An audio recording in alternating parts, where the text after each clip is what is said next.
kesempatan yang diberikan oleh Tuhan bisa berbagi bersama, bisa belajar bersama tentang apa yang merupakan isi hati Tuhan dalam hidup kita.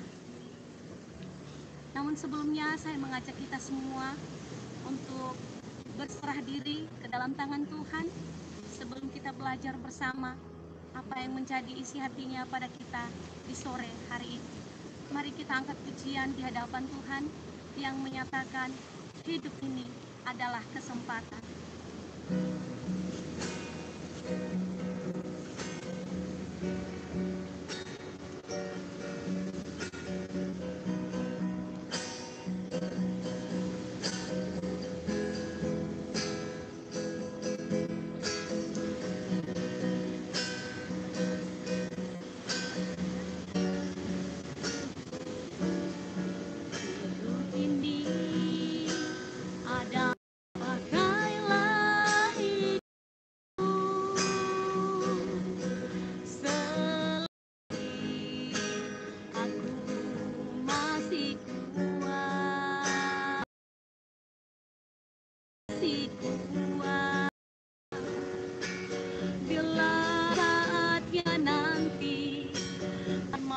Persembahan kami yang mau meninggikan namamu atas setiap apa yang telah engkau lakukan dalam semuanya baik Tuhan, semuanya baik dan mencari kemuliaan bagi namamu. Pada sore hari ini Bapa, kami rindu untuk mendengarkan kebenaran firman-Mu. Kami rindu bersama-sama Tuhan untuk bisa mengerti apa yang merupakan isi hati Tuhan terhadap dekat. Mereka jauh daripada Yesus, namun mereka oleh iman mereka berteriak, mereka meminta belas kasihnya Yesus untuk mentahirkan mereka. Dan pada saat itu Yesus berkenan atas kehidupan mereka. Yesus mau menyembuhkan mereka. Tetapi jika kita baca di situ tidak terjadi pentahiran atau tidak terjadi kesembuhan secara tiba-tiba. Namun Yesus berkata apa kepada mereka? Pergilah, menjadi tahirlah kamu. Tunjukkanlah dirimu kepada imam-imam. Imam-imam yang ada di sana. Yang pada saat itu imam-imam ini sedang mencari-cari celah untuk mendakwa Yesus. Agar mereka mendapat satu dakwaan bahwa kuasa yang ada pada Yesus itu tidak benar. Dan pada saat itu Yesus menyuruh ke 10 orang kusta untuk menunjukkan dirinya kepada para imam-imam. Namun yang terjadi masih belum terjadi pentahiran terhadap diri mereka. Mereka masih belum sembuh. Tapi satu hal yang patut kita akui dan kita teladani dari kehidupan ke 10 orang kusta ini, mereka berjalan dengan percaya. Tanpa Tuhan Yesus menyentuh mereka, hanya dengan satu kata yang berkuasa dari Tuhan Yesus, mereka percaya, mereka imani, mereka terus berjalan. Mereka hendak melakukan apa yang dikatakan oleh Tuhan Yesus. Mereka berjalan mau memperlihatkan diri mereka kepada para imam-imam. Dan benar, kuasa Tuhan Yesus nyata dalam hidup mereka. Di dalam perjalanan, ketika mereka menuju ke tempat yang dikatakan oleh Yesus kepada mereka, mereka menjadi tahir. Mereka menjadi sembuh. Apa yang mereka rindukan, sudah mereka terima. Itu oleh iman percaya mereka. Dan mereka terus berjalan. Namun, ada satu orang yang pada saat itu ketika ia merasa bahwa dirinya sudah tahir, bahwa dirinya sudah sembuh, dia kembali ke belakang. Kembali kemana? Dia kembali menjumpai Tuhan Yesus, sumber kesembuhan yang telah mentahirkan.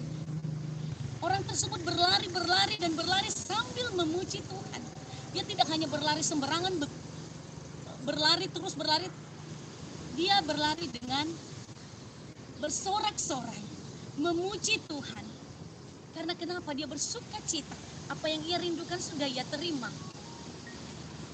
Ketika ia sampai kepada Tuhan Yesus, Ia tersungkur di bawah kaki Tuhan Yesus sebagai ungkapan rasa syukur yang tidak terhingga.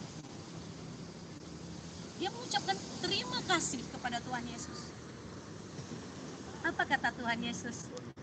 Wah, tadi yang datang adalah 10 orang, yang meminta kesembuhan adalah 10 orang. Kenapa hanya orang asing ini yang kembali untuk berterima kasih? Orang asing, Bapak Ibu. Orang asing yaitu orang Samaria yang bukan bagian dari orang Yahudi, yang bukan bagian dari orang-orang Israel yang selama ini bersama-sama dengan Tuhan Yesus. Dia orang luar yang mungkin baru mendengar kabar tentang mukjizat-mukjizat yang diadakan oleh Yesus. Tetapi ketika ia menyadari bahwa kesembuhannya itu berasal dari Yesus, ia kembali mengucapkan terima kasih. Lalu bagaimana dengan kita? Bagaimana dengan kita saat ini, Bapak Ibu? Sering banyak orang meminta kesembuhan. Mereka datang memohon kepada Tuhan. Lewat hambanya, lewat utusannya mereka memohon kesembuhan. Mereka memohon belas kasih Tuhan atas setiap pergumulan mereka, atas setiap sakit penyakit yang mereka derita. Mereka mau dibebaskan. Lalu ketika mereka menerima apa yang mereka rindukan, apa yang menjadi keinginan mereka, apakah ada yang bertindak seperti yang dilakukan oleh Samaria ini? Orang Samaria, orang luar bisa mengucapkan terima kasih kepada Yesus, apa mengenal dia. Kita yang selama ini dekat dengan dia, setiap hari bersekutu dengan dia, kita patut pertama mengucap syukur buat semuanya. Kita patut untuk berterima kasih kepada Tuhan. Lalu, cukupkah dengan berterima kasih saja? Dia sembuh, dia mendapatkan apa yang dirindukan. Lalu dia datang, terima kasih Tuhan. Setelah itu, dia kembali kepada bagaimana dia dulu. Hari ini saya rindu kita mengenal isi hati Tuhan di sini. Dalam kejadian ini, Bapak Ibu, ada satu kerinduan Tuhan Yesus sebenarnya. Walaupun di dalam sini ia begitu memuji orang Samaria, orang luar berterima kasih kepadanya, tetapi ada satu kerinduannya bagi kita umat yang percaya ketika kita menerima apa yang merupakan kerinduan kita kepadanya. Apa itu? Terkadang ada manusia sekarang atau ada berapa orang sudah mendapatkan yang ia rindukan. Dia berkata dalam hatinya, cukup dengan memberikan sesuatu di rumah Tuhan. Cukup dengan mengucapkan terima kasih, memberikan persembahan. Itu bisa, itu tidak dilarang. Tetapi apa yang sebenarnya Tuhan Yesus harapkan setelah ia memberikan apa yang kita rindukan? Ia mengharapkan hatimu, Bapak Ibu, hidupmu. Pemberian daripada hartamu itu bonus yang kamu berikan, tetapi sesungguhnya yang Tuhan rindukan itu hati, penyerahan diri. Setelah engkau menerima kemurahannya Tuhan, dia rindu engkau selalu bersama-sama dengan dia setelah itu. Itu yang merupakan kerinduan Tuhan Yesus. Dia mau setelah kita menerima apa yang kita minta, kita hidup baru di dalam dia. Kita menunjukkan buah-buah pertobatan kita. Tanpa itu semua sia-sia. Kesembuhan terjadi saat itu. Tapi kalau Bapak Ibu tidak menyerahkan sepenuhnya hati Bapak Ibu, hidup Bapak Ibu untuk kemudian dituntun oleh Roh Kudus, oleh Tuhan Yesus untuk kehidupan selanjutnya, kesembuhan itu sia-sia. Karena kenapa? Kesembuhan yang sesungguhnya, mukjizat yang sesungguhnya adalah keselamatan hidup Bapak Ibu. Hidup yang kekal di dalam dia. Tuhan Yesus rindu itu. Setelah kita mendapatkan kesembuhan, pemulihan, Tuhan Yesus mau kita terus menjalin hubungan kita dengan dia. Tuhan Yesus mau kita terus bersekutu dengan Dia, berserah penuh. Karena kita sudah melihat bagaimana Dia mengasihi kita. Dan Bapak Ibu, terkadang di dalam kita mau menunjukkan buah-buah pertobatan kita, banyak kendala yang kita alami. Tidak dipungkiri Bapak Ibu, sebab kita berada di dalam tubuh manusia anak. Kedagingan masih ada. Terkadang kita berpikir, kalau saya harus meninggalkan perbuatan ini, kalau saya harus meninggalkan kebiasaan-kebiasaan yang sudah lama aku lakukan bersama dengan orang-orang terdekat saya, jangan-jangan saya dikucilkan. Benar. Saat kita mengambil satu komitmen, satu keputusan untuk bisa keluar dari zona nyaman kita sebelum kita dipulihkan, kita pasti mendapatkan satu kendala, yaitu kita dikucilkan, kita tidak dianggap. Bahkan teman-teman terdekat kita mulai menjauh. Terkadang keluar omongan dari mereka, wah, sekarang dia sudah berubah, sekarang dia orang yang dekat dengan Tuhan. Tapi itu diungkapkan dengan olokan, bukan dengan tulus ikhlas. Dan terkadang di situ kita harus memikul salib kita. Kita harus menerima itu. Kita harus bayar semuanya olok-olokan itu. Dengan mungkin perasaan kita, pemikiran kita terganggu. Tapi pada saat itu terjadi, ingat, sudah ada yang lebih dulu dari apa yang kita lakukan, yaitu Yesus Kristus. Olok-olokan sudah ditebus oleh Yesus, hinaan sudah ditebus, bahkan Dia disalib. Manusia kita tidak bisa memberikan hal yang seperti itu. Oleh sebab itu jadikanlah senjata itu Bapak Ibu, bahwa ketika kita diolok, kita tidak dianggap, kita dihina, kita dikatakan seperti ini dan seperti itu, ingat, sudah ada satu oknum, sudah ada satu pribadi yang agung yang sudah membayar dan menebusnya terlebih dahulu. Jadi apalah kita, hanya manusia biasa. Allah yang maha mulia sudah memberikan anaknya untuk menebus semuanya. Kita harus terus bangkit. Kita tunjukkan buah-buah pertobatan kita. Kita tidak usah mencari pembenaran dari orang-orang Bapak Ibu. Tidak usah mencari pembenaran dari mereka bahwa apa yang kita lakukan saat ini adalah sesuai dengan kehendaknya Bapa di surga.